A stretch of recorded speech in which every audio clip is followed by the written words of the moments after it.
Okay, today we're going to be talking about the basic fundamentals of a batting stance. There's lots of different styles of batting stance, but this is probably the most basic when you're starting to start little kids out. You want to keep it simple, and you definitely want to make sure it's easy to do and it's effective. So the first thing that's important with the batting stance is to make sure that you have balance. One of the things I like to do is make sure that kids are about one shoe size away from the plate. Their foot's going to get bigger as they get older. So you want to be about one shoe size away, probably even with the front of the plate. And then you want to spread your feet out nice and wide, wider than your shoulders. In the beginning, I like not even taking a step so kids can learn the value of having the front foot down and learning where their balance is. Because probably the biggest problem that everybody has is not getting the front foot down in time, which causes their swing to be bad. Most of the time what we're trying to fix is the way we get ready to hit and how to go from the batting stance and get to a good hitting position. That's where most of the problems occur. If you don't get there when the ball's about halfway to you, you can't hit an inside fastball. Right? If you don't get ready under control, then you're not going to be able to hit something that's off speed like a changeup or a curveball. So I like to let the step kind of get formed on its own. So whether you end up having a toe tap or a leg kick or a heel raise, a short step, or no step at all, right? All good hitters get to a good hitting position when the ball's about halfway, right? So starting out with little guys, one shoe size away. We want to have our feet wider than our shoulders, toes straight ahead, knees slightly bent so our weight's distributed on the balls of our feet. With our grip, we want to have our door knocking knuckles lined up. The way to test that is to stick your index fingers out. If they're pointing straight to the sky, that's good. If they're out to the sides, that's a bad grip. The other thing to consider is make sure that the bat's not too deep in their palm, that it's in their fingertips a little bit more. We got our door knocking knuckles lined up, we can test it.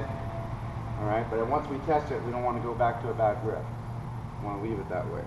Don't want to be wringing the bat's neck, we want to be nice and loose and relaxed because we want to be nice and whippy. On contact, we're going to naturally tighten up. Okay, so in our batting stance, we're nice and wide, our knees are slightly bent, we've got a good grip. We want to make sure that we add a little bit of motion. Alright?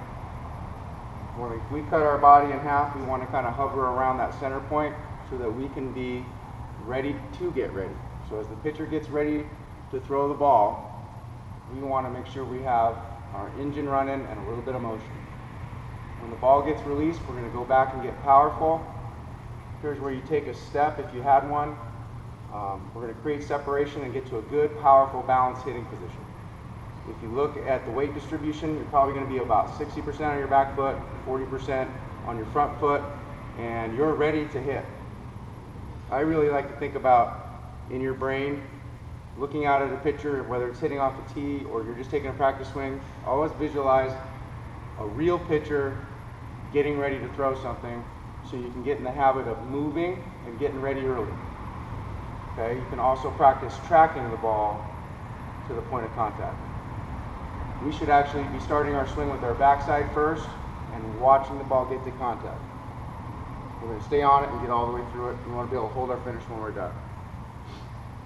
Alright, so we're going to add a little motion from this batting stance.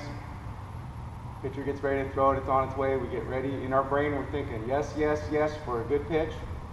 Right? And if it ends up being too high, too inside, lower out, it just becomes a no. It's much easier to think about expecting to swing at what you want, make that a yes, and everything else is a no. Than to sit there and wait and try and decide if it's a strike, and then still have time to get ready and swing. It's a little bit harder to go backwards like that. So I really like to relax. Think about getting ready nice and slow, easy and early. Stay nice and tall with our upper body so we don't crowd ourselves out. Be ready to hit, get to that good hitting position. If it is a yes, then we're going to flip that back heel up, drive that knee in the ground. We're just going to turn our hips. We're going to screw ourselves in the ground, have good balance. Pull the knob of the bat down inside the ball. We're swinging down to the contact area, but we're going to level out and get through.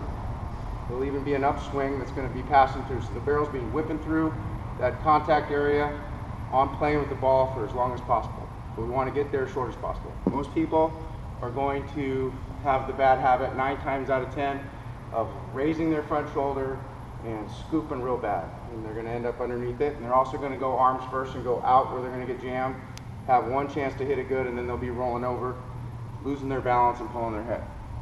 So we want to think nice and easy up top so we don't overswing. Stay nice and tall. Get ready and get it going with good balance, kind of hovering around that center point so we can get ready early enough to hit a fastball inside by flipping, turning, waiting longer, pulling, and boom, hitting the inside pitch and getting all the way through it. If it's an outside pitch or something that's slow, we're going to get ready early for that fastball, but then we're going to recognize something funny that's slow. We're going to hang out and wait for it to get deeper. When it gets deeper, we'll turn and we'll hit and we'll drive it the other way. Always trying to hold our finish. Very important when you don't swing to make sure you pay attention to your takes. So if a bad pitch comes, if you're thinking yes, yes, yes, and you get ready early for it, but it ends up being too low, we want to make sure that we watch it all the way and track it into the catcher's glove. All right, that proves that you got ready well, which is probably the most important thing. Getting your front foot down early enough and having good takes. If we don't have a good take, if we notice that our front foot's down late, or if we notice that we dropped our barrel and laid flat and we're getting ready to scoop, or if we notice that we're really tense and that our arms are going to want to start to swing first, then we need to make that adjustment immediately. So even though we made the right choice and didn't swing at a bad pitch, we can recognize that we did something where we were a little too jumpy, and we can relax and get ready better on the next pitch. That next pitch might be a curveball that's hanging in the strike zone, and because we paid attention to the last pitch, we can get ready better on this one, nice and soft with the upper body. Maybe, for example, instead of being jumpy, we can relax a little bit more, we can wait for it to get to where we can reach it, and then we can go ahead and put a good swing on it. And that's all because we made an adjustment and we took control over the way we got ready to hit. So that's a little bit about the basics about batting stance and how to get ready to hit. Stay tuned for the next video.